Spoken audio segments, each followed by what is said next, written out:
Akuyu Motumbá Colofé Axé Saravá, salve, salve, Aranauã. Aqui no canal da Ordem Iniciática do Cruzeiro Divino, da OECD, abrimos espaço para duas convidadas ilustres para debater a questão da saúde mental, o tema de hoje, suicídio. Nós estamos no Setembro Amarelo, que é um mês que debate e busca prevenir, ter uma prevenção contra o suicídio e uma conscientização da população em geral. Já já vou apresentar as convidadas, vou chamá-las à fala, né, a Patrícia Zibellini e Luana Palma, mas eu gostaria, um segundo antes, de dizer que quando nós falamos em suicídio, nós estamos falando de mais de 2 séculos de pessoas tentando debater este tema.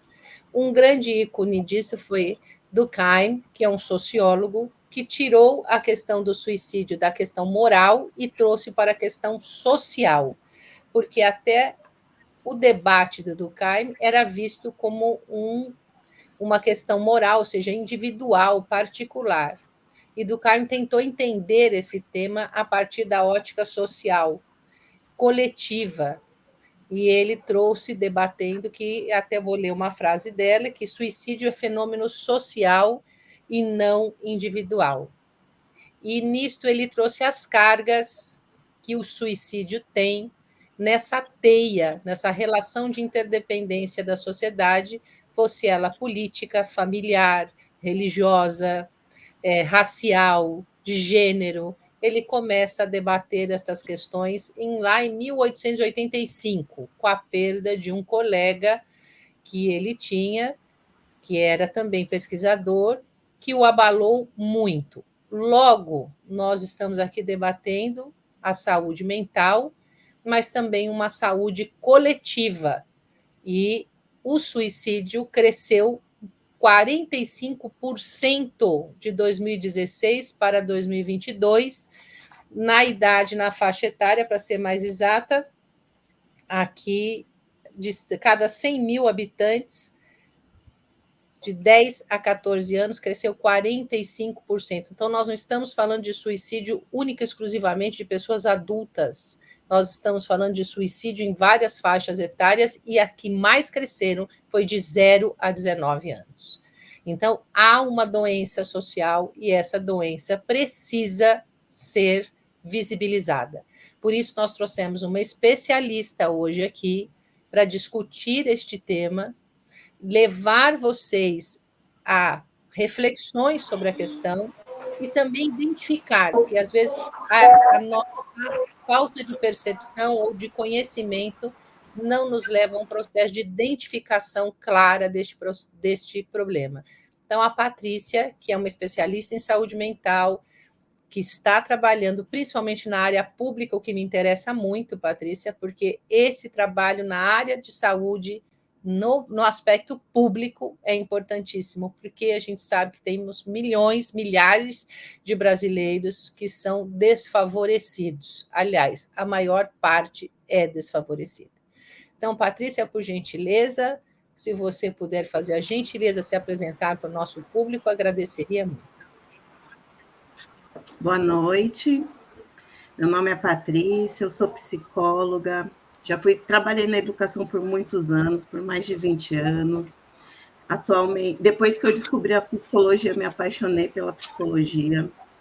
Sou especialista em terapia cognitivo-comportamental, em psicopatologia, em dependência química, em neuropsicologia, agora eu estou estudando neurociências. E queria agradecer o convite. Espero que eu possa contribuir um pouquinho, né? Como a gente sabe,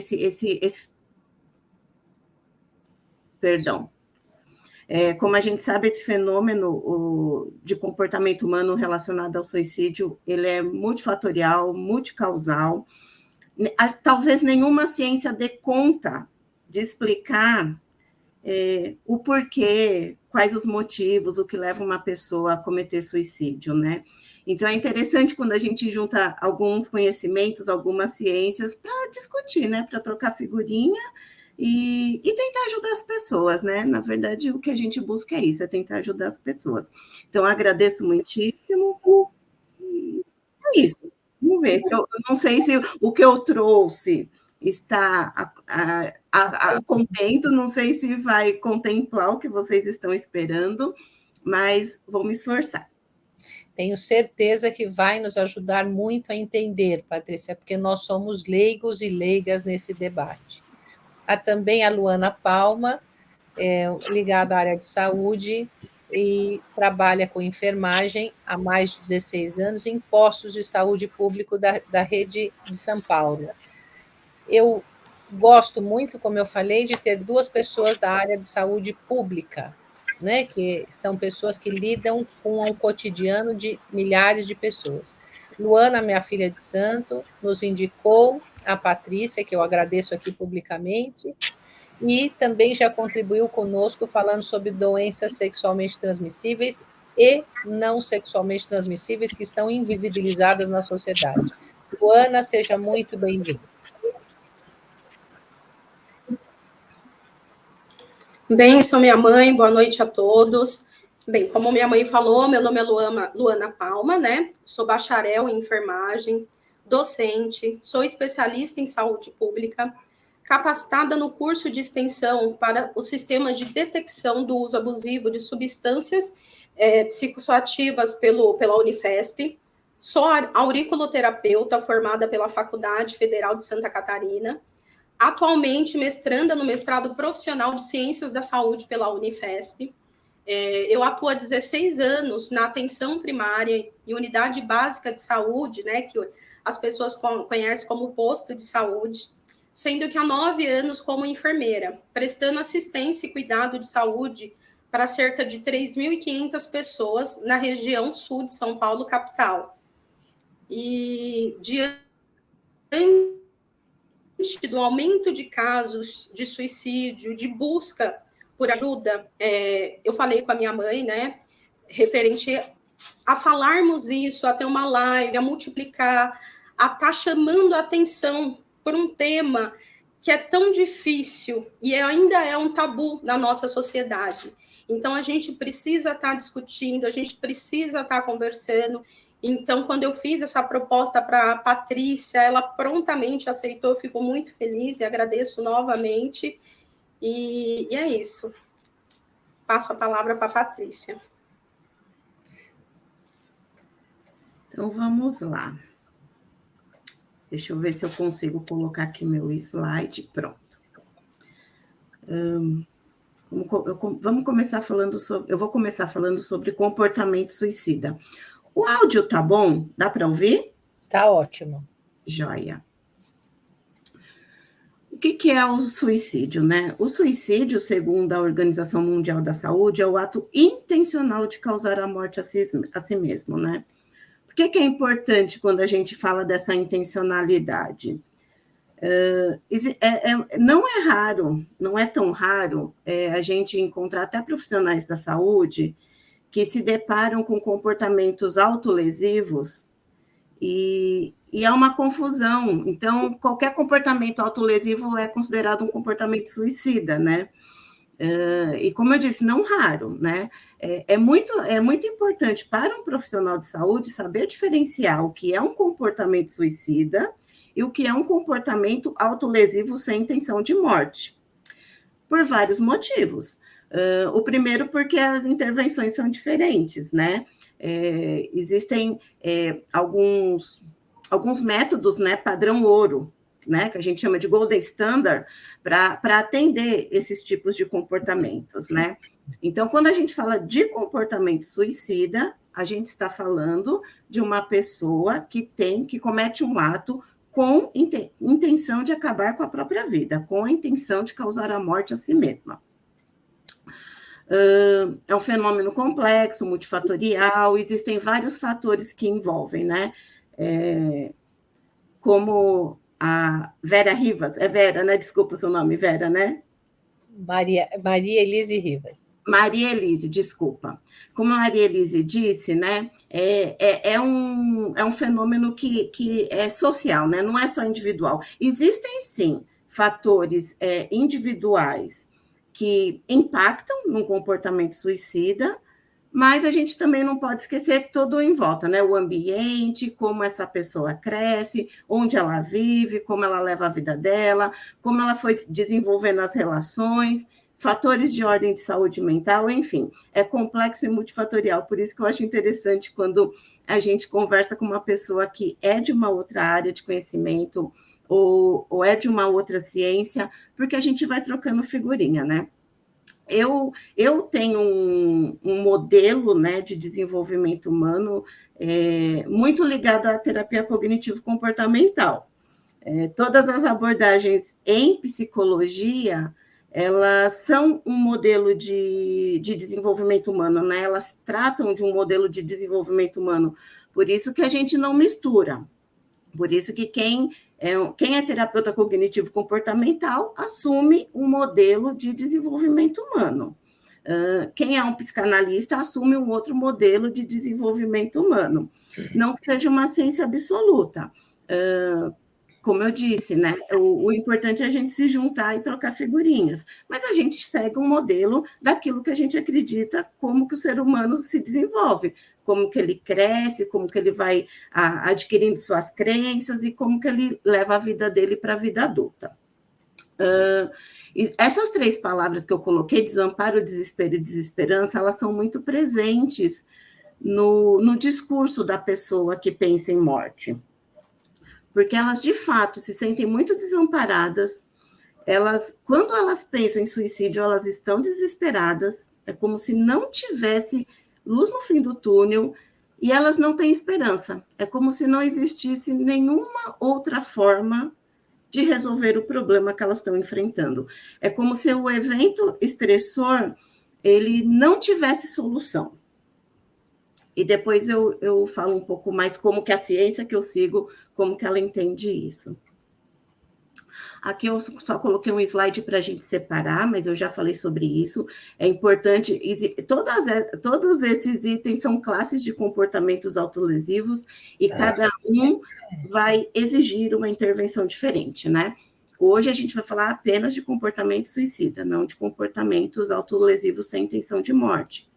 Como, por exemplo, automutilação, né? A gente sabe que é muito comum as pessoas que se automutilam, que se cortam, é muito comum que elas relatem que sentem um alívio. Eu já atendi pessoas que, após o corte, estavam em casa e, após se cortarem, a família fala, vamos te levar para o hospital, vamos buscar ajuda. E a pessoa fala, não, por favor, não me leve agora, porque está gostoso. Então, esse tipo de frase é muito comum. A automutilação é uma maneira da pessoa lidar com sentimentos muito aversivos. Então, aquele corte, além de concretizar a dor, né, porque ali eu estou vendo, né, aquela coisa interna, eu estou vendo a partir do corte, causa uma sensação de alívio, né? Existem teorias que falam que, numa infância, no início da vida, no início da adolescência, quando a pessoa ainda era criança ou adolescente, ela passou por um estressor muito grande, ela não deu conta desse estresse, para ela foi algo que ultrapassou as suas ferramentas emocionais, e na hora desse estresse tão grande, ela liberou endogenamente opioides. Então, o corpo, como uma forma de defesa, liberou opioide. Então, veio a sensação de prazer. Conforme vai crescendo, essa pessoa vai associando a dor e o prazer, começam a caminhar juntos. Então, essa é uma das teorias, né? Tem várias outras, mas essa é uma delas, né? Então, é muito diferente, por isso que eu digo, né? É muito diferente do comportamento suicida, por isso que, para um profissional de saúde, é muito importante diferenciar. Especificamente sobre a desesperança, né? A ciência que eu sigo entende que é uma cognição, né? É uma crença. Por que eu uso a palavra cognição e crença? Na TCC, a gente entende que uma personalidade adulta, ela é formada a partir de 3 frentes. A primeira envolve aspectos genéticos, então, por isso que a gente vê, não raro também, famílias de deprimidos, famílias de ansiosos. Existe um componente genético. Existe, numa segunda frente, o aprendizado social. Então, a família é muito importante, a gente sabe como a família impacta na nossa vida adulta, nós somos muito parecidos com os nossos pais, né? A gente repete comportamentos, né? Existem comportamentos que se repetem de geração em geração, né?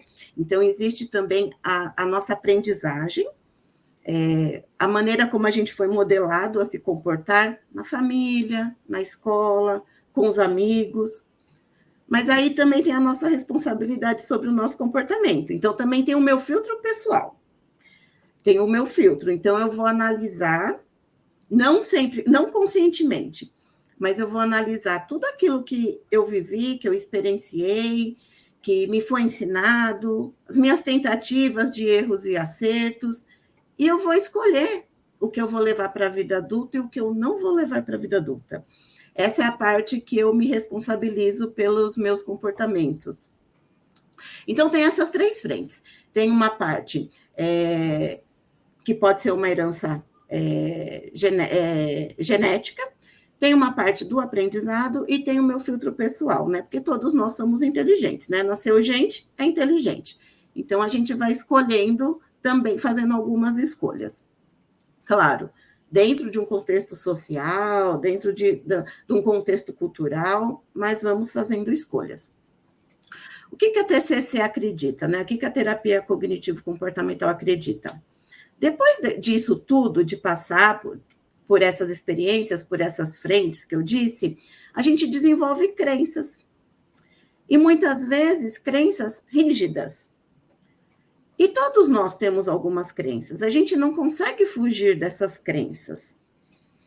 E são crenças, algumas vezes, disfuncionais. Por exemplo, é muito comum uma pessoa que tem um humor deprimido, crônico, né? Ela achar que ela não é amada, desenvolver uma crença de desamor, ou desenvolver uma crença de desvalor.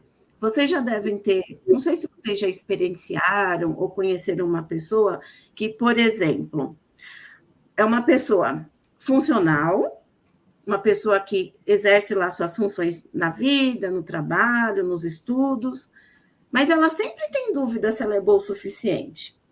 Então, ela acredita em algo, ela às vezes quer se posicionar, quer falar, mas se a Luana fala alguma coisa contra, eu já... a Luana que está certa, a pessoa já fica com certo receio.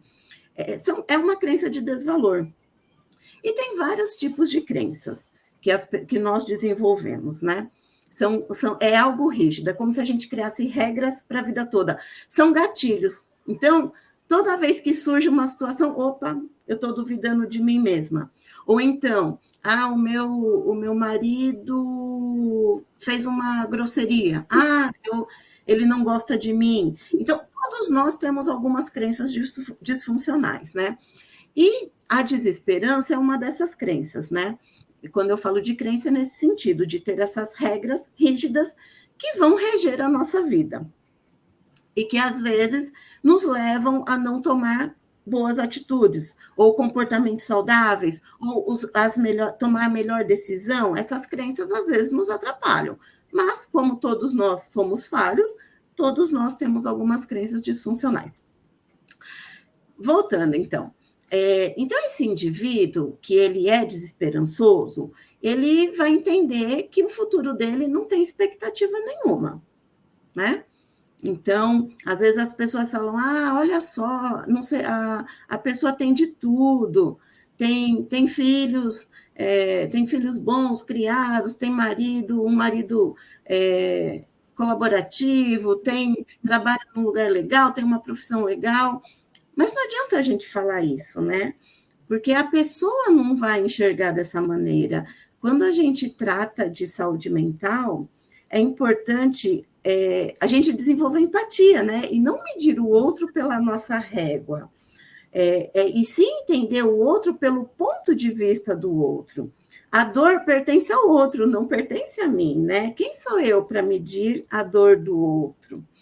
Então, se a pessoa está falando que está sofrendo, que não está vendo luz no fim do túnel, que não vê futuro, não vê solução, eu tenho que acolher esse sofrimento, não é? Porque se eu começo a falar, não, você está equivocada, não, você está equivocado, sua vida é boa, olha só, você está bem financeiramente, olha só, se eu faço isso, eu estou invalidando o sofrimento dessa pessoa, eu estou invalidando o sentimento dessa pessoa. Então, o movimento deve ser exatamente o contrário, né? Se a gente quer ajudar uma pessoa, então vamos entender pelo ponto de vista dela, por que ela está sofrendo, como que ela está enxergando essa situação. E as pessoas que têm essa desesperança, é muito comum elas falarem nos atendimentos essas frases que eu coloquei. Eu não tenho nada a esperar, as coisas nunca vão melhorar. Isso é bem rígido mesmo. Elas acreditam que as coisas nunca vão melhorar, que não existe nenhuma razão para viver, que não consegue suportar, que é um peso para os familiares. E os pensamentos são tão rígidos. Uma vez eu atendi um rapaz que chegou no serviço com um pensamento de morte, um pensamento importante. Era tão importante que ele tentou se matar dentro do banheiro do serviço. E ele, não, eu tenho uma dívida, e é algo ilícito, e eu tenho que pagar, e eu não tenho dinheiro, e vão me matar, e vão me judiar de mim. Ele estava desesperado, eu vou me matar, porque eu prefiro eu mesmo fazer isso do que outra pessoa fazer do jeito dela. E olha só, né, quando eu falo que é tão rígido, quando a gente foi investigar uma dívida de R$100, então era uma dívida que não era tão difícil assim dele se organizar para pagar, até porque ele tinha profissão, trabalhava, fazia uns bicos em lavar rápido, lavando carro, enfim. Vale a pena, às vezes, a gente sentar do lado com um pouco de paciência, entender melhor, porque a pessoa chega para a gente e fala, eu tenho uma dívida impagável. Se a gente assumir esse discurso, a gente vai acreditar, realmente é impagável. E às vezes não é, né?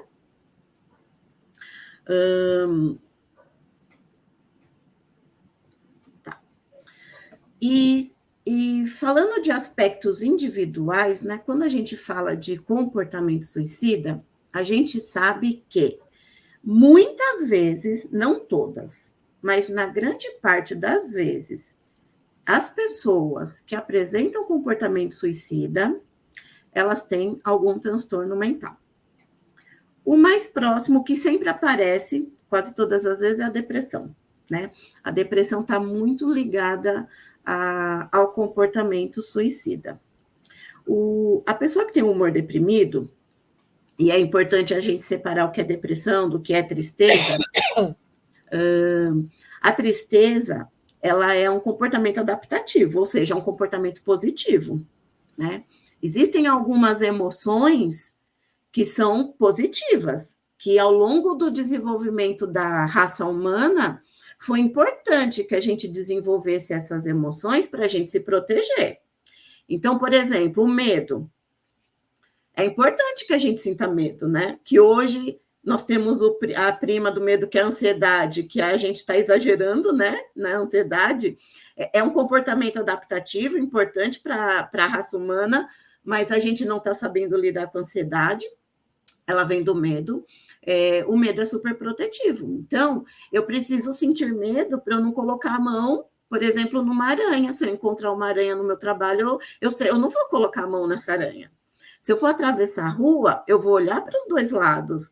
Eu vou olhar se o farol, para o semáforo, para ver se eu posso atravessar.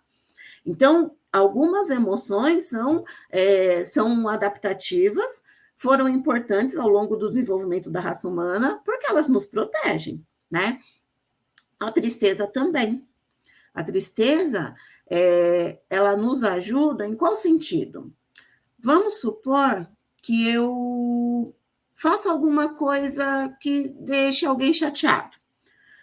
Tem um comportamento bagunçado, desorganizado, acabo sendo agressiva, alguma coisa assim. A outra pessoa não vai gostar. ela pode brigar comigo, ela pode conversar comigo, enfim. É importante que eu me recolha, que eu me afaste, que eu me sinta triste, para eu repensar. A tristeza é aquela oportunidade que eu tenho de me recolher, reavaliar tudo o que aconteceu e seguir em frente, talvez, com outro comportamento. Então, ela acaba sendo protetiva. Imagina se eu não ficasse triste, se eu não me recolhesse e continuasse com esse comportamento inadequado, com esse comportamento agressivo contra uma colega, contra um colega. Então, a tristeza me protege, o medo me protege, o susto me protege. Algumas emoções nos protegem, né? Mas a gente não está falando de tristeza, a gente está falando de depressão, né? Que é algo mais crônico, é algo do humor, algo relacionado a essa tríade que eu menciono aqui nesse slide, essa tríade cognitiva negativa. E significa o quê? É uma visão negativa a respeito de si, do mundo e do futuro. Essa que é a tríade cognitiva quando a gente fala de terapia cognitivo-comportamental relacionada à depressão, que muitas vezes leva ao suicídio. É muito importante para a gente manter uma vida saudável que a gente tenha uma certa aceitação a respeito de nós mesmos, a respeito do ambiente, dos nossos amigos, das nossas relações, do futuro, né? Ter planos, né? Essa visão otimista com relação ao futuro, ter planos, é importantíssimo, né? Por que eu vou levantar todo dia? Para que eu vou... Igual eu acordo 4h20 todo dia. Por que eu vou levantar 4h20 todo dia se eu não tiver planos? Qual o sentido de eu levantar todo dia se eu não gostasse tanto das pessoas com quem eu trabalho, né? Se eu não gostasse da minha família? É importante desenvolver, buscar essa felicidade, né? Com relação ao futuro, com relação ao ambiente e com relação a mim mesma, né? Eu tenho alguns aspectos positivos, mas também tenho um monte de defeitos, né? Tenho vários defeitos. Imagina se eu fosse tão rígida e falasse, nossa, eu sou uma pessoa horrível, porque eu tenho alguns defeitos. Não, né? Quando a gente está um pouco mais saudável, a gente acaba compreendendo de outra forma, né? Enxergando de outra forma o mesmo fenômeno. Então, Patrícia, tenho sim muitas coisas a desenvolver, muitos aspectos pessoais a desenvolver, a melhorar, mas está tudo bem, é assim mesmo. Todos nós temos, né? Nós desenvolvemos a vida toda, nós aprendemos a vida toda nas nossas relações. Agora, se eu fosse muito rígida e falasse, nossa, eu sou tão controladora, que coisa horrível, não consigo conviver com isso. Percebe o sofrimento? Como que eu vou viver me achando tão horrível assim?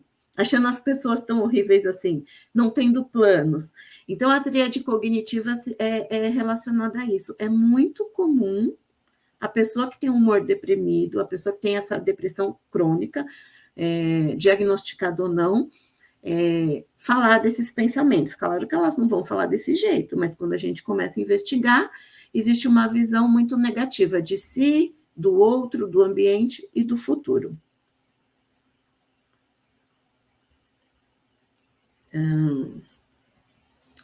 Que eu volto falando que quando a gente fala de suicídio, ele é comumente muito, muito, muito vinculado a psicopatologias, né? Como transtorno do humor, de personalidade, esquizofrenia, usuários de substâncias psicoativas, enfim. Mas, muitas vezes, também não está vinculado a transtorno mental. Muitas vezes não está. Existe uma cadeia de comportamentos, que eu chamo a literatura chama de habilidades socioemocionais, que nos levam a lidar com os problemas de uma maneira um pouco mais plena, de uma maneira um pouco mais saudável. Porque pessoas que não desenvolvem esse tipo de habilidade tendem a ter um sofrimento maior, tendem a cair naquele espaço da desesperança, do desamparo, do desespero, né? Eu sempre falo que essas habilidades deveriam ser ensinadas já na escola, né? Por exemplo, quando a gente fala de habilidades sociais, né? O ser humano não nasceu para viver sozinho, né? Ao longo do desenvolvimento da espécie, em algum momento em tribos a gente se juntou porque a gente percebeu que juntos somos mais fortes, né? Como que eu ia sair da minha caverna sozinha e enfrentar o inimigo, né? Eu estava correndo muito risco. Então, com o passar do tempo, o ser humano desenvolveu essa característica adaptativa. Precisamos viver em grupos. Em grupos somos mais felizes, em grupos somos mais fortes. E apesar de ser uma característica evolutiva da nossa raça, a gente tem muitos conflitos com as pessoas, né? Então, pessoas que não desenvolvem habilidades sociais, às vezes não tem muita gente perto, às vezes não tem amigos, às vezes não tem para quem correr, para quem um ombro para chorar, não tem para quem ligar, não tem com quem bater um papo. E não necessariamente precisa ser da família, né? Às vezes acontecem famílias que têm os vínculos rompidos, né? Aquele tecido familiar que está esgarçado. Mas é importante que a gente tenha amigos, que a gente tenha gente por perto. Ninguém é feliz sozinho, justamente por essa característica evolutiva, né? A gente precisa de gente. Só que para a gente ter gente perto, se sentir forte, não cair na desesperança, no desamparo, a gente precisa fazer de um jeito que as pessoas também queiram estar perto da gente, né? Desenvolver empatia, como eu disse, civilidade, saber receber uma crítica, saber fazer uma crítica também, e várias outras classes de comportamentos relacionados a habilidades sociais, né?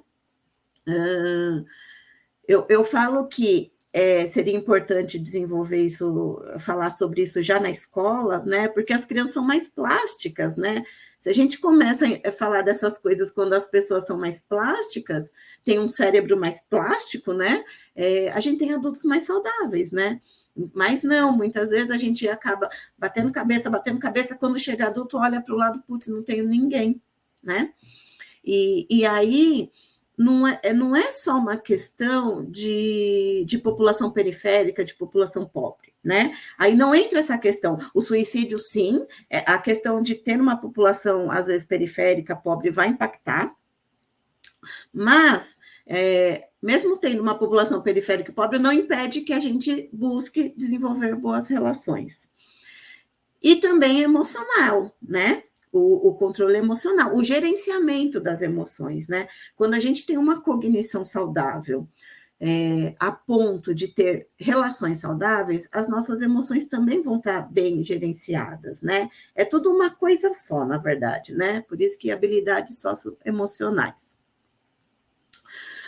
Tem uma outra questão também, que aí é bem social mesmo, né?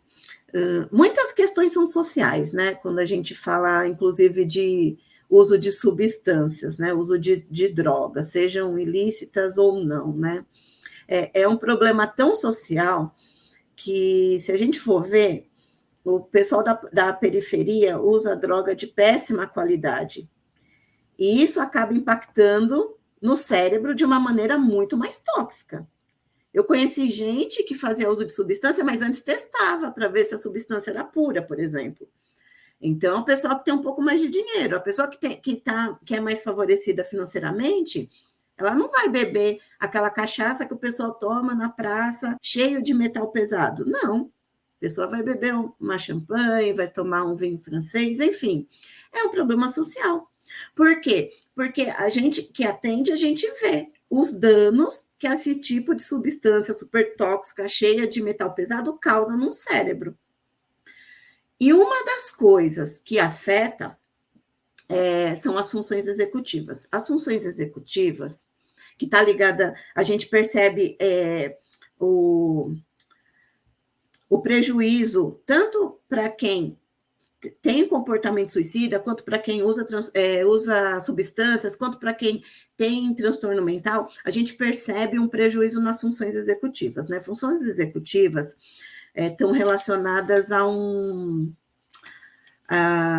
uma cognição muito refinada do ser humano, né? O ser humano desenvolveu isso, é a nossa cereja do bolo. Dentre as nossas funções cognitivas, né? Se a gente for pensar atenção, memória, percepção e outras, as funções executivas são a cereja do bolo. É aquilo que nos faz ter planejamento. É aquilo que nos faz saber resolver problemas de maneira saudável, adequada ou inteligente. As funções executivas estão ligadas ao controle inibitório. Por exemplo, eu estou tendo um comportamento inadequado. Se eu tenho as funções executivas preservadas, eu consigo interromper esse comportamento ou consigo nem começar. Então, eu consigo também ter comportamento direcionado a metas. Sabe aquele negócio de se afastar, conseguir enxergar o problema, falar, eu tenho que sair do ponto A, ir até o ponto B, qual a estratégia que eu vou usar, o que pode dar certo, o que pode dar errado, fazer esse tipo de planejamento. Isso é muito refinado, né, do nosso cérebro, é muitíssimo refinado. E a gente percebe um déficit, um prejuízo em funções executivas, quando a gente se depara com uma pessoa que tem alguma psicopatologia grave, descompensada, ou então pessoas que pensam em suicídio. E isso a gente vê, um exemplo é aquele lá dos R$100. Eu vou me matar porque eu não posso pagar uma dívida. E a gente vai ver uma dívida de R$100, né? A gente percebe, né, esse prejuízo em funções executivas, né? E só um parêntese, né? Existem algumas atividades que fazem a gente deixar o nosso cérebro saudável, né? Atividade física, meditação, aprender uma língua nova, estudar, né? Que aí volta a ser uma questão social, né? Porque dependendo da população que a gente está lidando, essas pessoas não vão ter essa oportunidade que a gente tem, né? De estudar a vida inteira, de praticar atividades, enfim. Mas é algo que também evita uma demência precoce, né? Ter um cérebro saudável evita uma demência precoce, que antigamente a gente via as pessoas demenciarem com 70, 80 anos. Hoje eu atendo pessoas com 50 anos que estão demenciando. Então, é algo para a gente ficar alerta.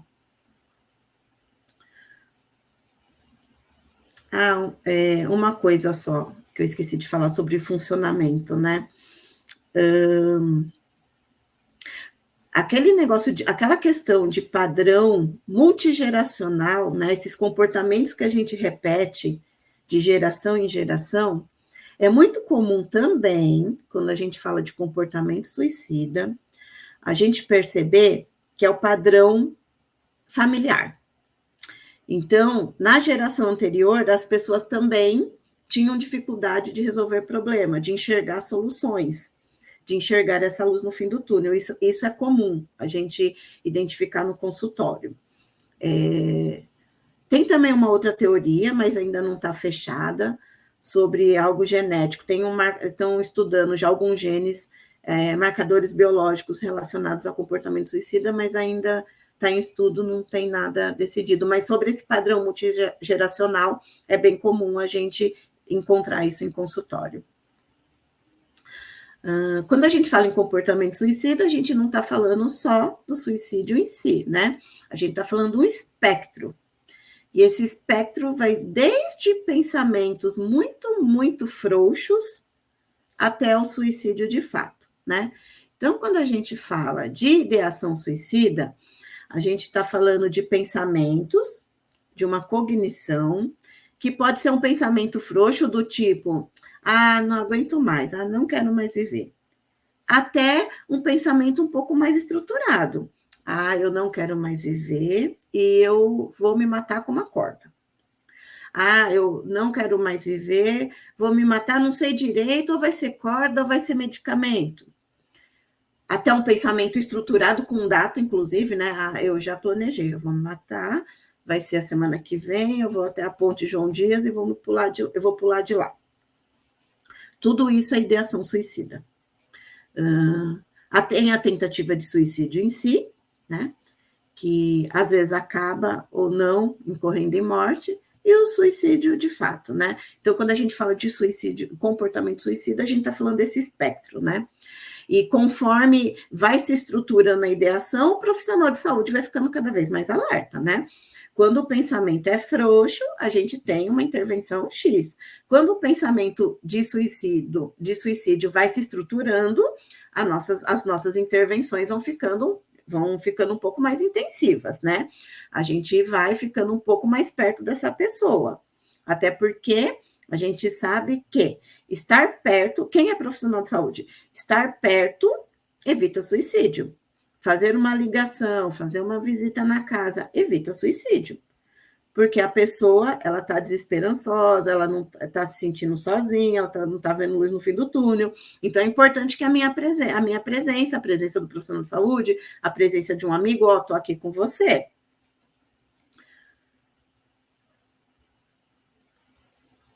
Aqui de epidemiologia, né? Mais de 700 mil pessoas morrem por ano, esses são dados mundiais, né? Quarta maior causa de morte de jovens entre 15 e 29 anos de idade. Como, né, a gente falou já, num passado, o risco de suicídio estava muito relacionado a pessoas mais velhas, né? E hoje as coisas estão se invertendo. Antigamente, há umas décadas, né, o suicídio estava relacionado a pessoas mais velhas também, porque quando a pessoa vai envelhecendo, às vezes se aposenta, ela perde uma função, né? Todos nós temos funções sociais. Então, eu, por exemplo, eu sou mãe, eu sou esposa, eu sou filha, eu sou irmã, eu sou colega, eu tenho algumas funções sociais, né? Eu sou psicóloga. E quando a gente se aposenta, a gente perde uma função, né? A gente perde uma função e às vezes a gente não consegue mais ver sentido na vida a partir disso, né? Dessa perda, porque é um luto, né? O luto não é só a morte, o luto é qualquer perda. Então, antigamente, o suicídio estava muito ligado a pessoas mais velhas também por isso, né? As pessoas se aposentam, vão envelhecendo, perdem entes queridos, né? Então, o luto acontece ali, né? E, às vezes, a vida passava a não fazer tão sentido para elas. Mas hoje não, hoje a gente vê um número grande de morte entre jovens, né? E, se a gente for pensar, entre 2010 e 2019, teve um aumento de 43% na taxa de suicídio. Só que a população só cresceu 10%. Então, não é proporcional ao crescimento da população. É realmente um problema para a gente ficar de olho, né? Para a gente criar um alerta. Por que está aumentando essa taxa dessa maneira, né? Tá imensa a taxa de suicídio. Eu acho que eu vou colocar, tem um slide depois, mas fala das Américas, né? Como a gente está indo na contramão do resto do mundo.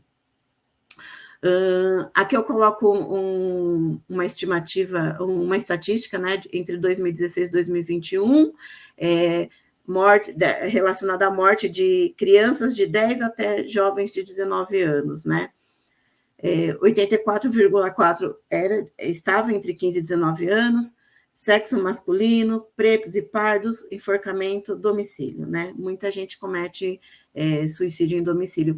Em serviço de saúde também, é muito comum acontecer suicídio, por isso que a gente fica muito alerta. A gente não deixa a pessoa sozinha, dependendo da situação. Aqui que eu falo. Mundialmente, né, a Organização Mundial da Saúde já vem aí com uma campanha, parece-me que existia uma ideia de que diminuísse em 30% a taxa de suicídio até 2020, perceberam que não deu certo com todo mundo, então, no Brasil, nas Américas, existe esse aumento, então a gente tem que mudar as nossas intervenções. Quando a gente olha como que alguns países lidam com comportamento suicida, a gente vê protocolos muito bem estruturados, né? Então, já há muito tempo existia protocolo para atendimento, dividindo o risco em baixo, médio, risco alto, risco iminente. Se a gente vê na Espanha, em Portugal, esse tipo de protocolo já tem alguns anos, né? E o Brasil, ele ainda está engatinhando com algumas coisas, né? Plano de segurança, por exemplo, é algo que qualquer literatura que entende suicídio, qualquer literatura vai falar de um plano de segurança, né? Se eu estou atendendo uma pessoa que tem um risco importante de suicídio, eu vou desenvolver com ela um plano de segurança, um plano de crise, porque eu estou com essa pessoa agora, mas eu não sei como vai ser depois, né? Eu tenho que ajudá-la a identificar quais são os gatilhos, quais são as situações, quais são os estressores que fazem com que ela se sinta que não tem recursos, não tem ferramentas cognitivas ou emocionais para lidar com aquilo, e desenvolver com esse paciente, ou geralmente o profissional de saúde que faz isso, né? Desenvolver estratégias para lidar com essas situações de crise, né? Então, o plano de segurança, em outros países, é antiquíssimo. Do mesmo jeito que um contrato anti-suicídio é muito comum. E no Brasil, a gente não ouve falar de contrato de suicídio.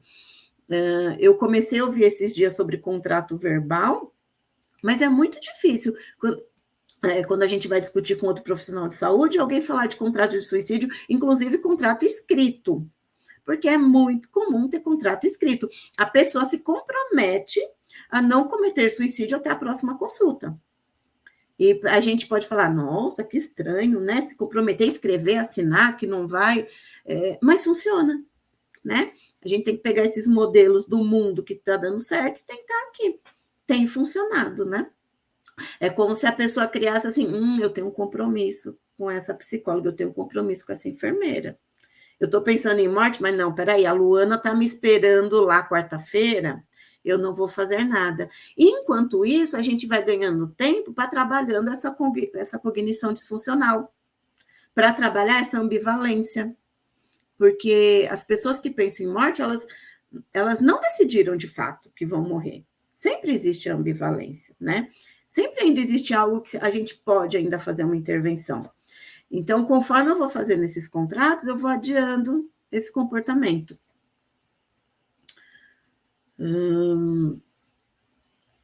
E a Organização Mundial da Saúde, vendo que não estava funcionando muito bem, de acordo com o esperado, daí eles lançaram essa campanha Life Live, né?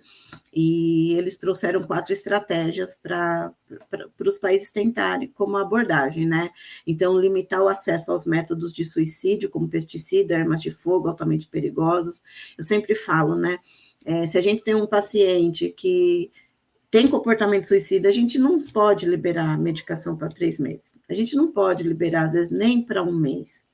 Às vezes, tem algumas barreiras institucionais, né? Eu já ouvi algumas vezes, mas eu não consigo liberar menos. Mas a mulher já tentou se matar 3 vezes com medicação, né? Então, a gente, como profissional da saúde, a gente tem que pensar em estratégia, a gente não pode, né, parar aí na barreira institucional. Aqui no meu posto, aqui na minha instituição, a gente só pode liberar para 2 meses, é o comum. E aí, né? Uma das estratégias é limitar o acesso aos meios. Educar a mídia sobre a cobertura responsável do suicídio, a gente sabe como isso afeta as pessoas. Promover habilidades socioemocionais para a vida em adolescentes, mas eu ainda acho que não só para adolescentes, atendo diversos adultos, aliás, eu só trabalho com adultos, com déficit em habilidade socioemocional. Identificação precoce, avaliação, gestão e acompanhamento. Isso é bem importante, né? Ter aquele olhar, ter aquela escuta ativa, aquele olhar refinado, porque a pessoa nem sempre vai falar.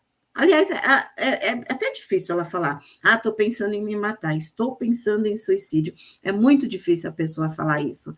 Então, conforme a gente vai capacitando as equipes, a gente também está promovendo saúde. Porque às vezes a pessoa não fala, mas a gente fala, peraí, ele não está falando de morte, mas ele está falando que se sente isolado, ele tem um luto recente, está sentindo uma perda, é uma pessoa que tem histórico psiquiátrico, é uma pessoa que faz uso de substância, é uma pessoa... Então, a gente tem que perguntar, escuta, você já pensou em fazer algo contra você mesmo? Você já pensou em morte? A gente pode falar abertamente sobre isso com a pessoa. porque nem sempre ela vai falar, mas conforme a gente vai estudando, refinando o nosso olhar, a gente vai identificando de outras maneiras um comportamento suicida, uma ideação suicida. É importante a gente falar da população de pretos e pardos.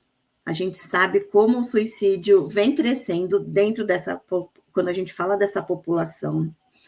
A gente sabe que a gente vive num mundo racista, que atravessa a sociedade, né? Eu tenho uma colega que ela é uma mãe preta e ela não dorme enquanto o filho dela não chega em casa, porque ela sabe, o rapaz não comete nenhum ato ilícito, mas ela não sabe como vai ser uma abordagem policial, por exemplo, dele andando de madrugada na rua, né? Então, imagina o medo dessas pessoas, né? Então, a população preta, ela vai sendo tão deixada de lado, vai sendo tão violentada, que chega uma hora que você fala, eu tô cansado, não aguento mais, né? Então, a gente tem que ficar, um alerta a respeito dessa vulnerabilidade.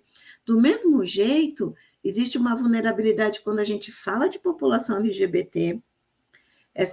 É muito comum as pessoas LGBT falarem que não frequentam o serviço de saúde, porque no serviço de saúde elas não são tratadas pelo nome social.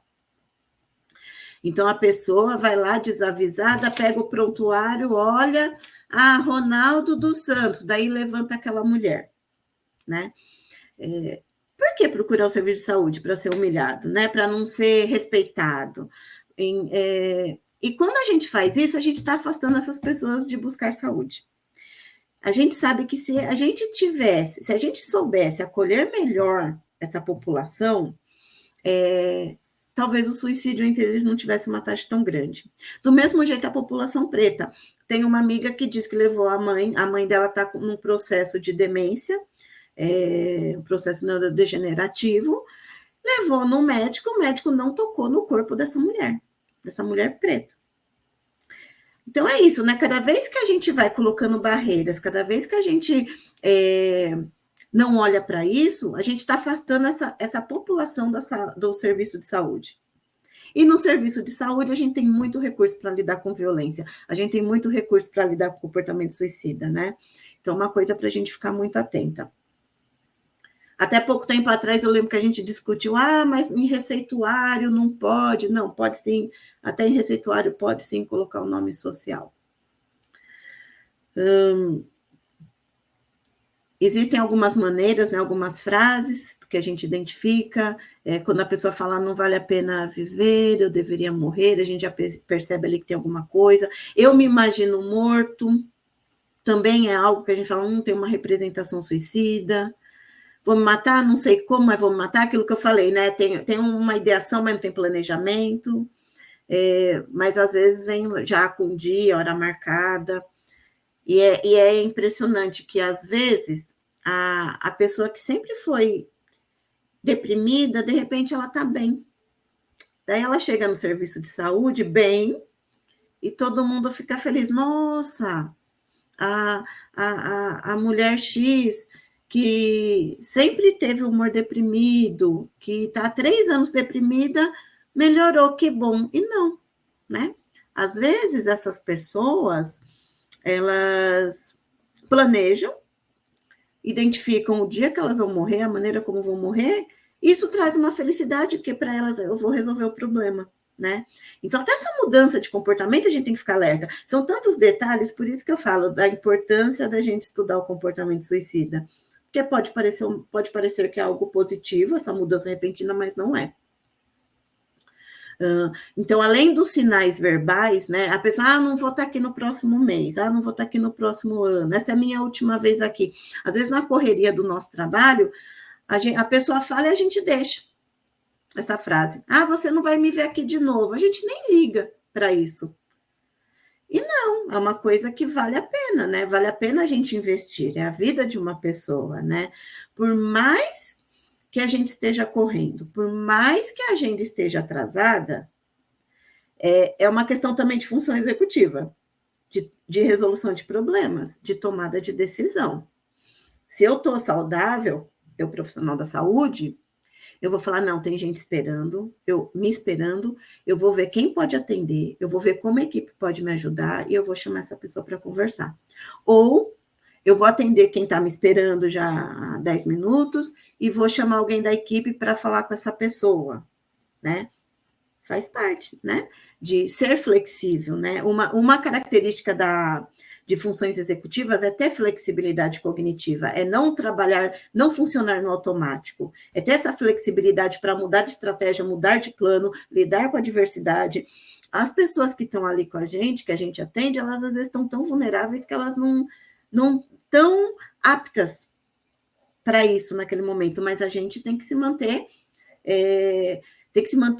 qualificado nesse momento. Então, não, peraí, ele está desesperado, eu não. Eu não estou desesperada. Eu não estou assumindo aquela ansiedade. Eu vou arrumar alguém para atender, eu vou atender, alguma coisa eu vou fazer. Porque a vida de uma pessoa não vale a pena. Existem alguns sinais comportamentais, né? Muita gente fala, não fazia a mínima ideia que ele ia cometer suicídio. Mas tem também sinais comportamentais, né? Começar a arrumar documento. Eu atendi uma mulher que colocou a casa no nome da filha, a filha tinha deficiência intelectual. Mudança repentina de comportamento, começar a se desfazer dos bens, sabe? Deixar a casa meio que arrumada para a família, para depois do suicídio. Então, são sinais que a gente fica alerta. Qualquer mudança na dinâmica, a gente já fica alerta, né?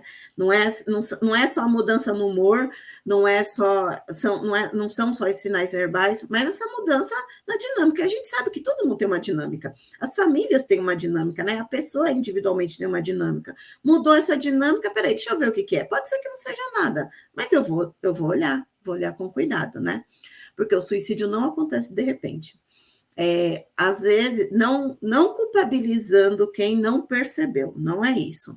Mas o suicídio não acontece de repente. Essa história de, fulano se matou, jamais, nunca deu indícios de que iria se matar. Não, deu sim. Em algum momento apareceu alguma coisa. Talvez até aquela frase, você não vai me ver mais por aqui. Mês que vem eu não estarei mais aqui. Até alguma coisa apareceu. Não, o suicídio não acontece de repente. Existem alguns mitos, né, ainda mais entre os leigos, que quem fala sobre morte não quer se matar. Se quisesse, ia se matar direto, né? Se está falando é porque quer chamar atenção. Não. Além de não ser verdade, né, além de ser uma inverdade, é aquele negócio, vale a pena o risco? Então, vale a pena eu achar que a pessoa está querendo chamar atenção e não fazer nada? Vale a pena eu arriscar a vida dessa pessoa? Não vale a pena. Outro mito que eu já falei, né? Que os suicídios acontecem repentinamente. Não acontecem. Existem sinais, mesmo que discretos. Alguém com propensão ao suicídio está determinado a morrer? Não, existe ambivalência. Sempre vai existir ambivalência. Isso significa que sempre é possível fazer uma intervenção. Não são só pessoas com transtorno mental que cometem suicídio, como eu disse, tem pessoas que não desenvolveram algumas estratégias de como lidar com o problema, não desenvolveram o gerenciamento de emoções, enfim. Existem outras características que podem levar ao suicídio. E tem gente que fala mesmo, eu já ouvi algumas vezes que, ele é covarde, é falta de Deus no coração. Não, é uma questão de saúde, né? Uma questão de saúde. Existem alguns fatores de risco e de proteção, né? A gente fica muito de olho nos fatores de risco, mas também é importante que a gente identifique os de proteção. Então, tem os fatores individuais, né? Uma pessoa que já tentou suicídio. Eu sei, pela literatura e pela experiência, que essa pessoa muito provavelmente vai tentar de novo. Pode ser que não, nem sempre acontece, mas eu vou ficar de olho. Os transtornos mentais, doenças físicas incapacitantes, dor crônica, a pessoa às vezes não aguenta mais aquela dor. Às vezes a pessoa não está incapacitada, mas ela, como eu disse, a questão da empatia. Do ponto de vista dela, ela está incapaz. Divorciado, pessoa que perdeu, não tem um companheiro, não tem uma companheira, isolamento social, desempregado, aposentado, que é um luto, né? Abuso sexual na infância. Quem tem fácil acesso a métodos de suicídio, então, Então, a pessoa tem uma arma em casa, a gente vai ver como a gente vai tirar a arma da casa. Tem corda, a gente vai lá pegar essa corda e a gente joga junto com a pessoa, né? É importante que a pessoa participe desse processo, que esse processo pertence a ela. Então, eu não vou lá na casa da pessoa pegar a corda e eu, Patrícia, jogar no lixo, mas eu vou junto, sim, ou algum familiar vai e juntos vão jogar essa corda no lixo. Estressores recentes, né, quando a pessoa perde emprego, sente alguma rejeição, e como eu disse, né, aquela população vulnerável, né, ela é rejeitada pela sociedade, né, não é aquela rejeição só individual, né, as pessoas que não se sentem pertencentes, né, porque têm menos oportunidades.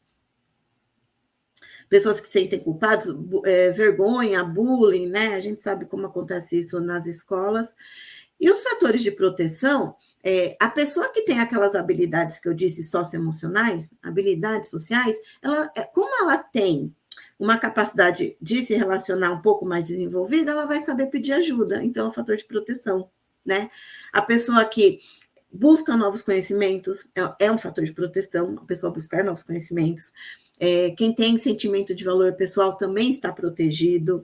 Quem sabe buscar ajuda está mais protegido. Quem tem um bom relacionamento com a família está protegido, porque por pior que seja o problema, quantas vezes eu com 50 anos, fui lá bater na porta da minha mãe. Mãe, com 50 anos. Então, é um suporte, né?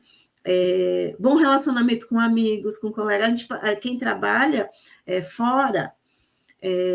É muito importante ter um bom relacionamento com os colegas, né? A gente passa a maior parte do tempo no trabalho, né? Então, isso é sim um fator de proteção. Por pior que seja o problema, a gente ainda tem a quem recorrer.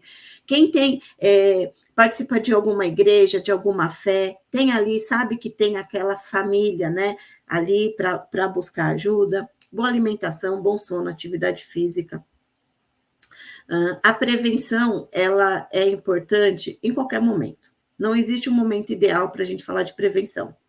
Tanto na ideação, quando a pessoa começa a ameaçar, quando a pessoa começa a elaborar o plano, depois que ela tenta, também tem a prevenção, e até após o suicídio, né? Porque tem a pós-venção, né? Tem os enlutados, né? Tem a família que fica, né? Que também é uma vítima do suicídio. Então, o momento de prevenção é sempre. Sempre tem um jeito da gente fazer uma intervenção, sempre, em qualquer momento. Os serviços de saúde fazem essas campanhas informativas sobre o tema, né, para diminuir o estigma, né, porque o fenômeno do suicídio já foi interpretado de diversas maneiras, né. Hoje a gente entende como uma questão de saúde pública, mas já foi entendido como pecado. Teve uma época, acho que no período greco-romano, ou foi na Idade Média, que o cadáver do suicida não poderia sair pela porta, então tinha que sair ou pela janela, ou por um buraco na parede. Também em alguns lugares eles levavam o corpo do suicida, arrastava até uma forca, pendurava de cabeça para baixo, decepava as mãos eram separadas separadamente. Então, o fenômeno do suicídio já foi explicado de diversas maneiras, já foi entendido de diversas maneiras. Hoje a gente entende não como um problema moral, não como um problema de saúde pública, né? Então, essas campanhas são muito importantes, apesar de eu achar que não devem ser feitas somente em setembro, né? Porque as pessoas se matam o ano todo, é importante a gente falar de comportamento suicida o ano todo, reduzir os meios. Então, como eu disse, serviço de saúde, peraí, eu tô dispensando um monte de benzodiazepínico para um sujeito que faz uso de álcool. Esse sujeito pode, uma hora, falar, eu vou misturar que eu sei que eu vou morrer, né? Esse aumento do acesso aos serviços de saúde, como eu falo, né? A gente não criar barreiras com aquela população vulnerável, né? Pelo contrário, né? A gente abrir espaço para que eles participem.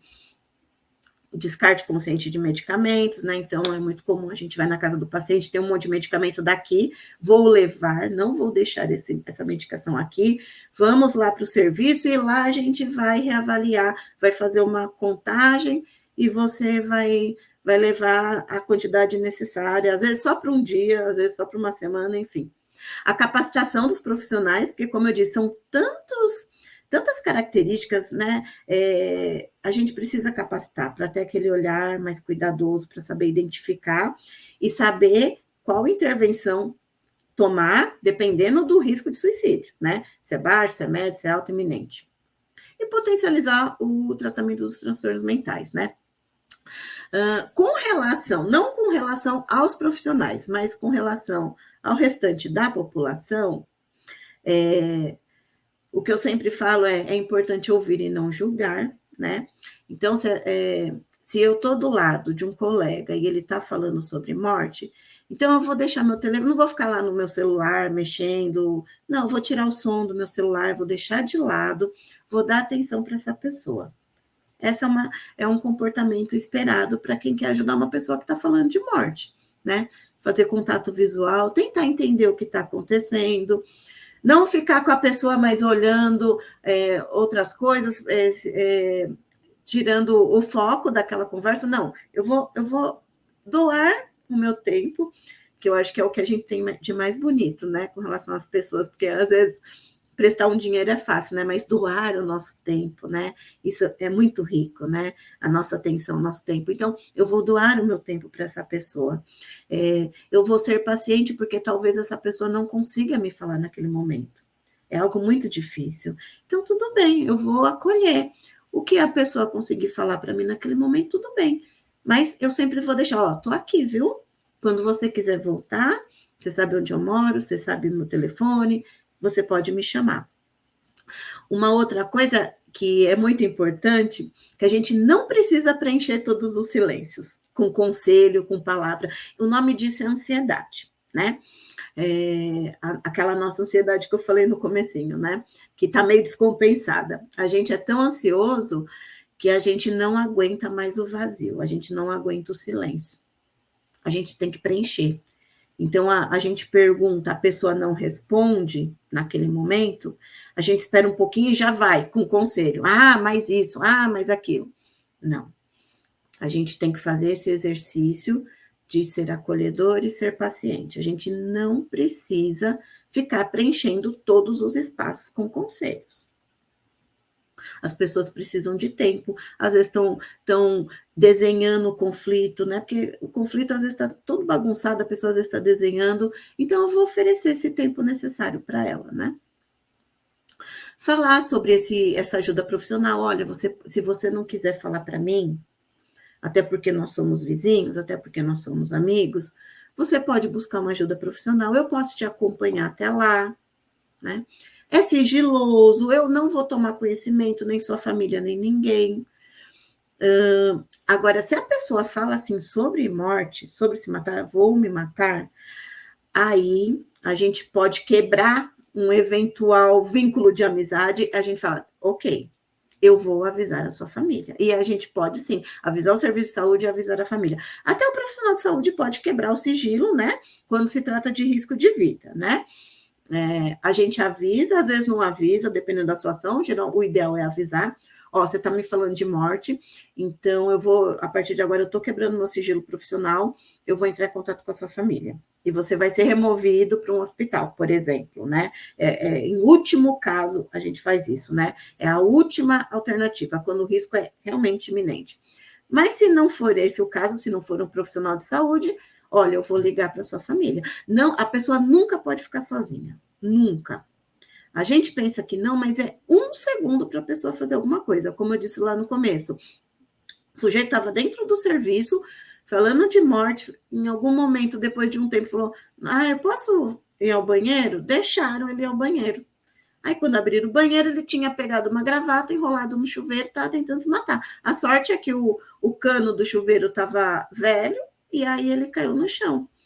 Então, seja profissional de saúde ou não, a pessoa que tem um plano estruturado, ela nunca, nunca fica sozinha. E alguém tem que ser avisado, né?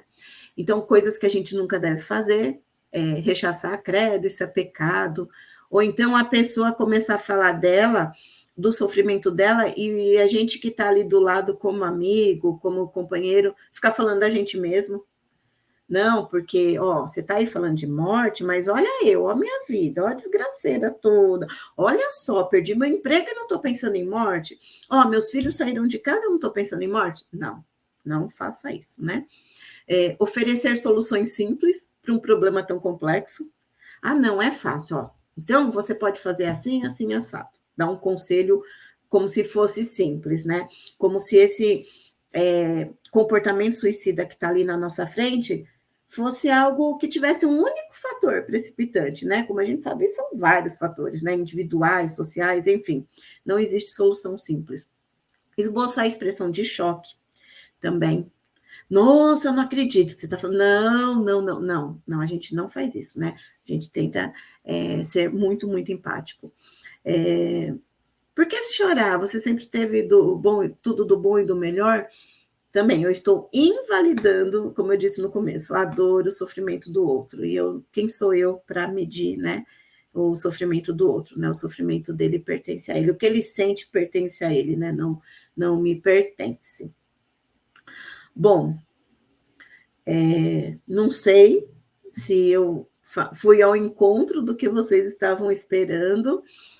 Tentei fazer algo que não ficasse muito longo, que pudesse ser aproveitado, talvez, por um profissional de saúde e por outras pessoas que não sejam profissionais da saúde. E estou aqui, se tiver alguma pergunta, algum comentário, se alguém quer complementar, quer discutir alguma coisa, eu estou aqui. Obrigada. Patrícia, uma pessoa, eu não consegui pegar o nome, perguntou como que é na saúde pública, né? Então, eu, como enfermeira de saúde pública, que atendo esses casos, vou explicar só um pouquinho. Então, a porta de entrada da atenção primária é a unidade básica de saúde. Então, o ideal é procurar a unidade mais próxima da sua residência. Mas hoje também a gente tem o CAPS, né? Que é o Centro de Atenção Psicossocial.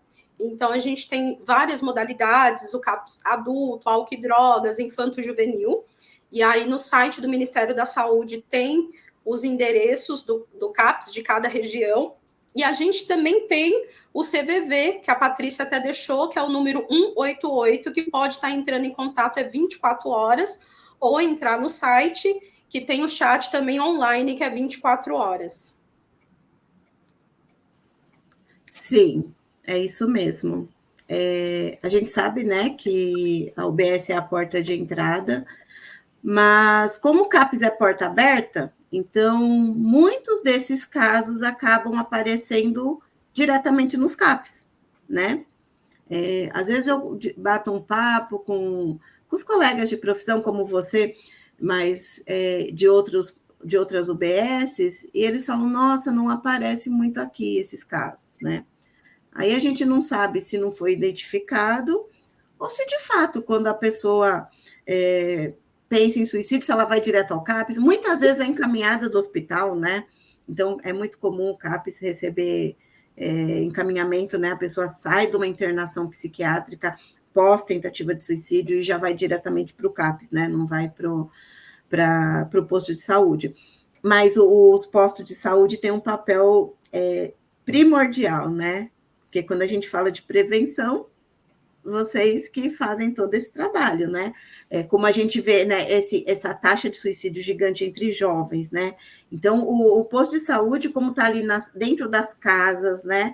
Tá ali atendendo a família, pode ter uma facilidade para identificar precocemente, né? Quando uma dinâmica não está muito saudável, quando a pessoa tem ali um comportamento deprimido de muito tempo, de meses, de anos, né? E o CVV é bem interessante também, porque é uma escuta qualificada e não só relacionada a comportamento suicida, né? A pessoa às vezes está triste, quer bater um papo, está desesperançosa, ela pode ligar, né? E ligar, ou então entrar no chat, ou mandar e-mail, ou ir até pessoalmente, né? Existem algumas unidades. Mas sim, é bem interessante, sim.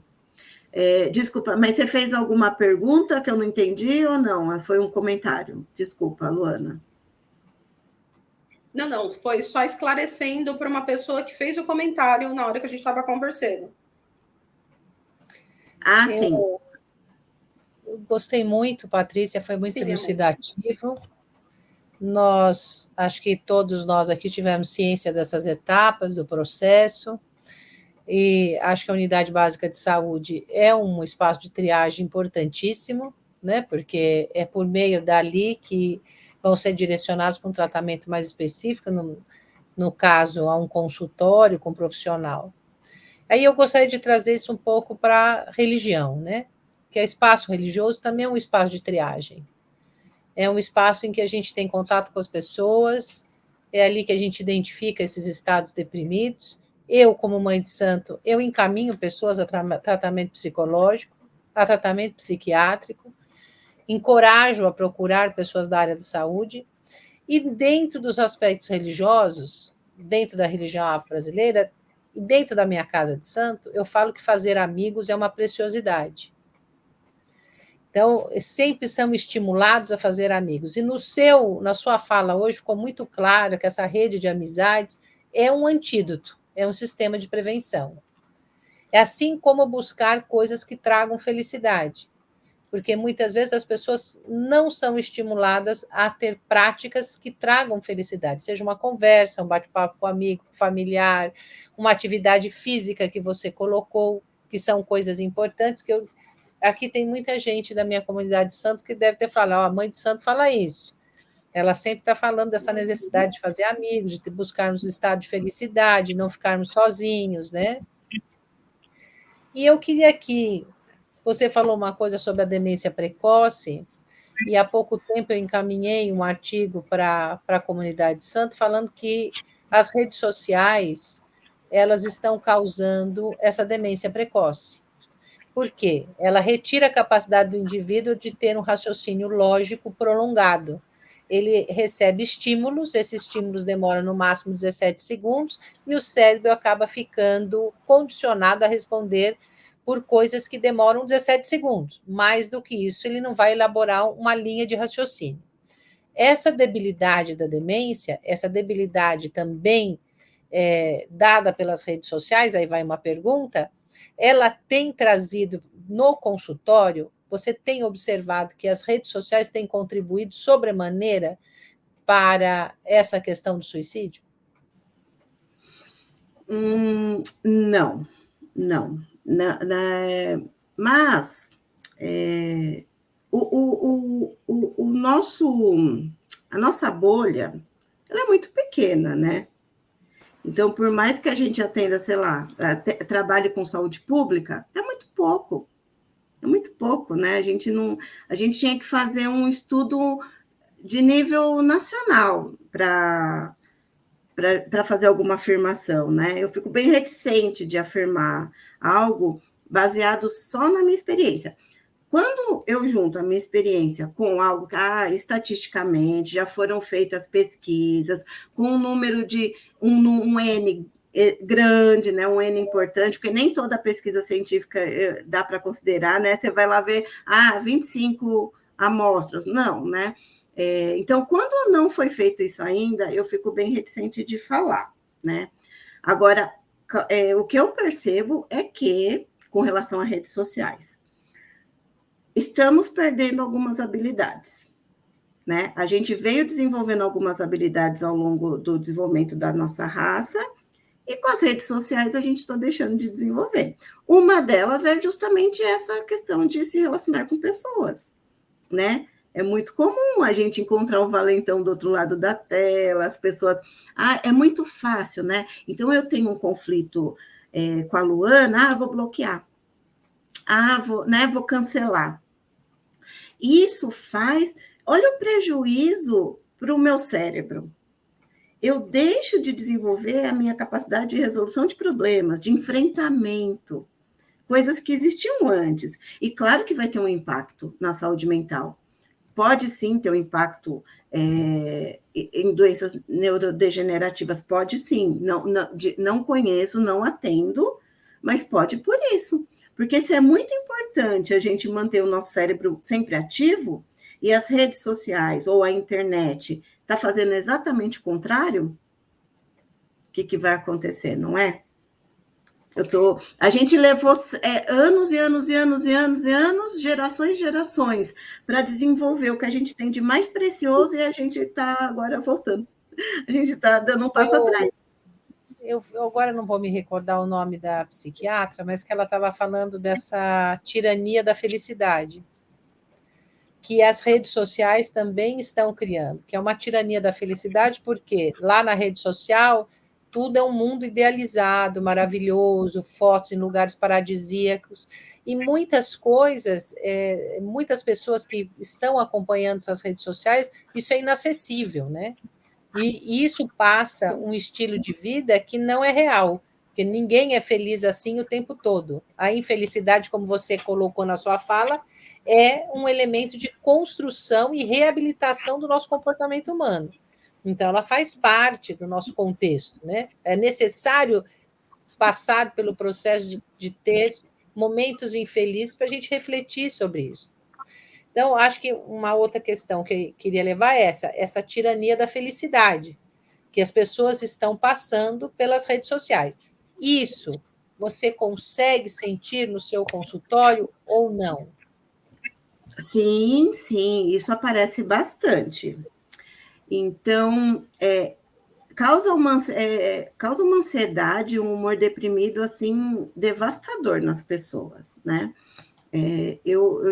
Não raro eu atendo pessoas que, primeiro, olha o desgaste de energia, né? E o nosso cérebro, ele gasta muita energia, né? Só dormindo a gente gasta 500 calorias. O nosso cérebro, ele está funcionando o tempo todo. E a gente tem que preservar, né? Claro. Tem pessoas, é muito comum nos consultórios, a pessoa tem rede social, então ela não vai tirar uma foto para postar. Ela vai tirar 50 fotos, ela vai passar filtro nas 50 fotos para escolher a foto que fica mais perto daquele padrão de beleza que a sociedade ou que ela acha que ela vai ser aceita. E não, como se não bastasse, eu ouço muito assim. Eu não sei, acho que as pessoas gostam de mim só pelas minhas fotos. Se não fossem as fotos, as pessoas não gostariam de mim. Olha que triste, né? Mas é uma coisa interessante, porque na realidade ela cria uma personalidade fictícia, né? Ela não vive a personalidade dela, ela transfere para o mundo virtual essa questão da personalidade. Ou seja, a personalidade ideal, a personalidade feliz, a personalidade que é uma série de coisas. Deve ser muito difícil conviver com aquilo que é de fato. Vou contar até uma curiosidade, porque eu não sei tirar selfie, né? E nem eu, e nem a minha irmã, que a gente sempre tenta tirar selfie. E também não sei passar filtro.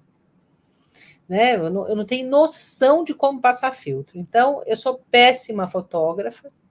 Todas as vezes que a gente tenta tirar alguma fotografia para guardar de memória, sai a coisa mais medonha do mundo. Mas recentemente, nós fizemos uma viagem e a gente foi tirar uma foto embaixo de uma mangueira. Por que eu estou falando isso? Porque era um restaurante que é uma mangueira gigantesca e a gente tentou tirar uma foto. E foi uma foto maravilhosa, porque saiu a metade da cara de cada uma gargalhando, porque a gente não conseguia tirar a selfie.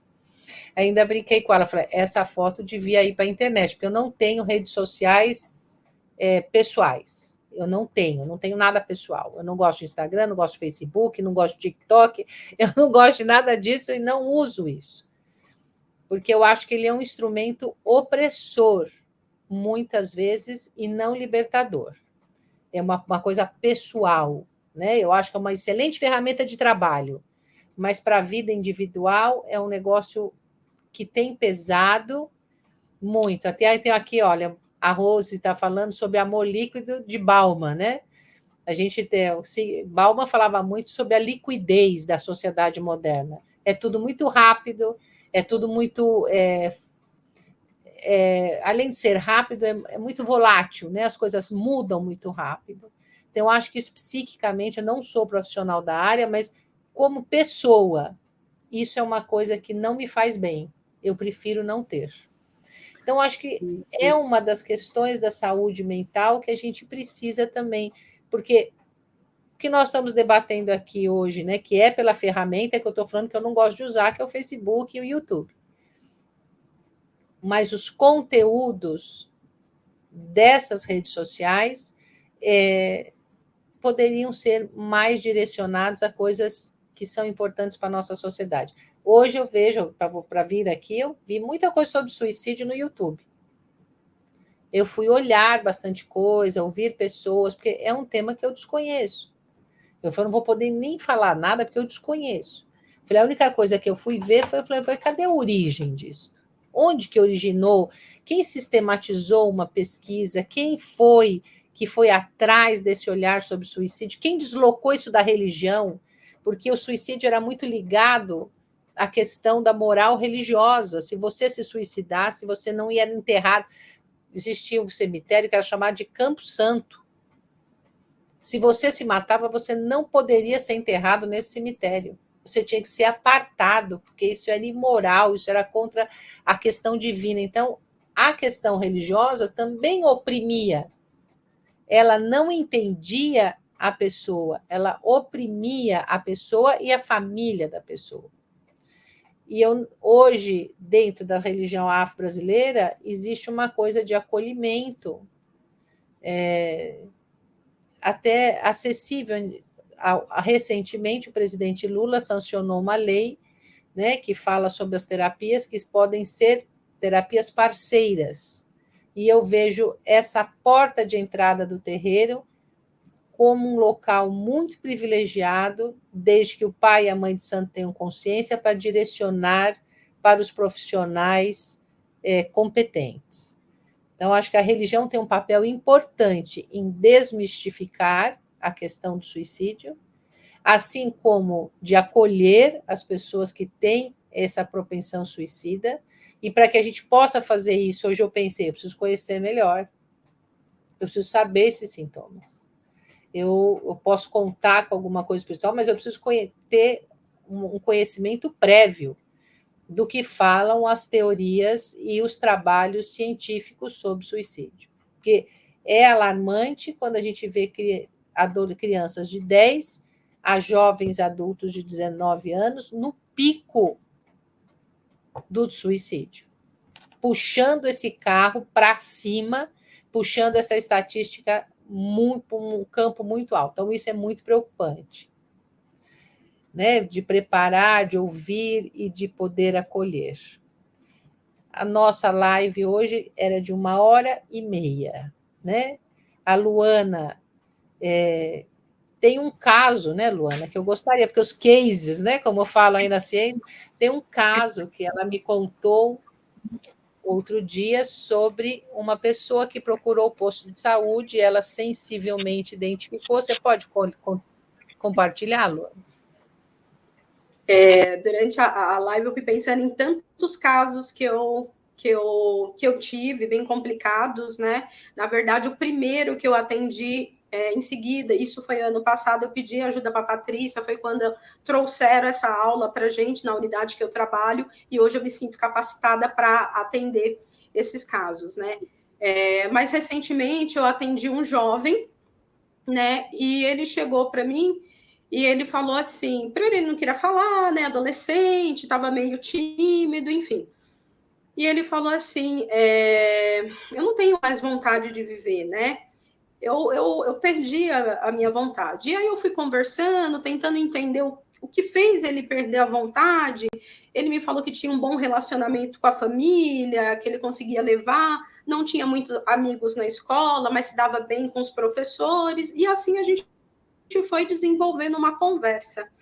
E aí foi quando eu falei para minha mãe que no final eu consegui fazer o acolhimento, encaminhei ele para o CAPS, né? Infanto-juvenil, no caso, que ele tem 16 anos. E quando ele estava saindo, ele virou para mim e falou assim: hoje eu consegui desabafar e eu me sentir acolhido. E eu perguntei para ele: talvez se você tivesse desabafado antes, você também ia ser acolhido, né? Mas para mim foi muito importante, porque ali eu salvei aquela vida. Ali eu sei que eu consegui direcionar esse adolescente para um outro caminho. Eu poderia citar outros casos, né? São 16 anos, mas esse caso me chamou muita atenção e mexeu muito comigo, porque ele só queria ser ouvido. A única coisa que eu fiz foi largar minha caneta, largar toda a parte administrativa que eu tenho que fazer durante o atendimento, que eu tenho que digitar o atendimento, enfim, eu parei, olhei nos olhos dele e ouvi. E eu salvei essa vida. Que foi o que a Patrícia falou aqui. Pare tudo, olhe para a pessoa, dê a ela atenção plena, né, para que ela se sinta acolhida. Eu encerro, porque assim, eu estava afobada no início, porque eu cheguei atrasada. Peço desculpas publicamente à Patrícia, à Luana. Hoje eu tive um compromisso e acabei chegando tarde. Mas quero agradecer imensamente a vocês por estarem aqui, por ter, né, generosamente estendido sua sabedoria, seu conhecimento a todos nós. Agradecer a Luana pela indicação, pela sua participação, agradecer aos internautas, às internautas, e dizer que Terreiro é, sim, um espaço de acolhimento e uma agência de saúde, porque a gente tem que entender que locais que lidam com dores, sofrimentos e acolhem são agências de saúde. Então, sou muito feliz de poder usar esse espaço, que é um espaço religioso, e trazer informações da ciência que eu acredito, que eu apoio, que eu acho que são imprescindíveis para que a sociedade tenha ganhos. A ciência é fundamental. Então, eu fico muito feliz de poder ter tido vocês aqui neste espaço e contamos com novas, né, novas conversas, como disse a Patrícia, que não fiquemos apenas no mês de setembro e que possamos caminhar para outras falas, até uma mesa, quem sabe, de debate mais para frente. Muito obrigada, Patrícia, muito obrigada, Luana, e muito obrigada a todos e todas que estiveram conosco durante esta 1h30. Até mais e cuidem da saúde mental. Cuidem das pessoas que estão próximas de vocês. Permitam amar as pessoas, ouvir as pessoas e permitam ser amados e ouvir falar para as pessoas aquilo que vocês sentem. Como disse a Patrícia, isso é remédio imprescindível na cura das nossas aflições. Macuyu, Motumbá, Colofé, Axé, Saravá, salve, salve, Aranaú. Obrigada. Boa noite para vocês. Boa noite. Obrigada, Ana.